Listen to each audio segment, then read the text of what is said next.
सुल्तान नाम का एक गांव था जहां 10 साल से पानी का अकाल पड़ा था और पानी के लिए 5 किलोमीटर जाना पड़ता था।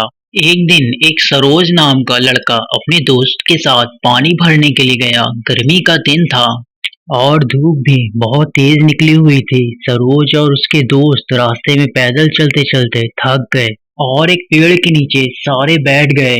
तभी उनमें से एक लड़का उसी गांव का एक किस्सा सुनाने लगा। पिछले साल पानी की वजह से एक औरत का बच्चा रो रहा था और वो काफी बीमार था, लेकिन वो पानी मांगने हमारे गांव में आई, लेकिन किसी ने उसे पानी नहीं दिया।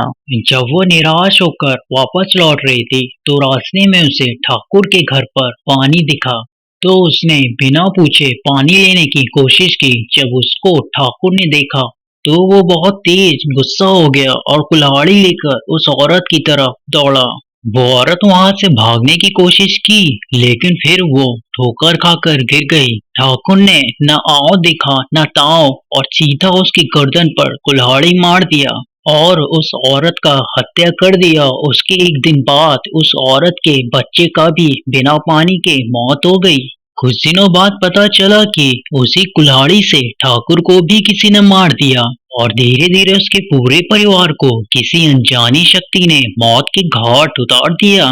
यह कहानी सुनने के बाद सरोज जल्दी से पानी लेकर अपने घर वापस आ रहा था।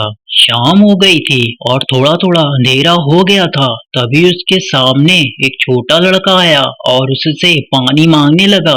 इतना दूर से पानी लाकर वह थक गया था और सांसें भी फूल रही थी, तो उसने ध्यान नहीं दिया और गुस्से से बोला, नहीं दूंगा पानी, भाग जा यहाँ से।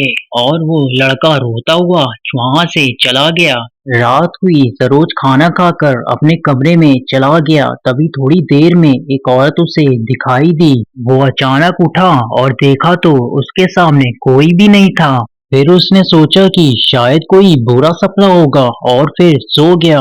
फिर रात के लगभग 2 बजे के करीब पेशाब करने के लिए अपने घर से बाहर गया और जैसे ही वो पेशाब करने के लिए बैठा उसे पानी शब्द सुनाई दिया। ऐसा लगा कि कोई छोटा सा बच्चा उससे पानी मांग रहा है। उसने सोचा कि कोई बगल के घर से आवाज आई होगी और वो नजरअंदाज करके वापस अपने कमरे में जाने लगा। तभी फिर उसे दोबारा वही आवाज सुनाई दिया, पानी। सरोज गुस्सा हो गया और फिर चिल्ला के बोला, कौन है जो मुझे इतना परेशान करके रखा है? सामने आओ, अभी पानी देता हूँ। सरोज के इतना बोलते ही उसे अपने पीछे किसी के होने का अनुभव होने लगा। उसने जल्दी से पीछे मुड़कर देखा तो उसकी रूह कांप गई। उसने देखा कि एक औरत अपने हाथ में कुल्हाड़ी लेकर खड़ी थी। वो डर के मारे कांपने लगा और वहां से तेजी से अंदर भागने लगा। तभी उसके पैर के नीचे एक पत्थर से ठोकर लगा और वहीं पर गिर गया। उसके बाद जो हुआ वो चमत्कार से कम नहीं था। उस रात आसमान में हल्का हल्का बादल था और अचानक पानी की कुछ बूंदें उस औरत पर पड़ी और वो औरत उसी समय वहां से गायब हो गई।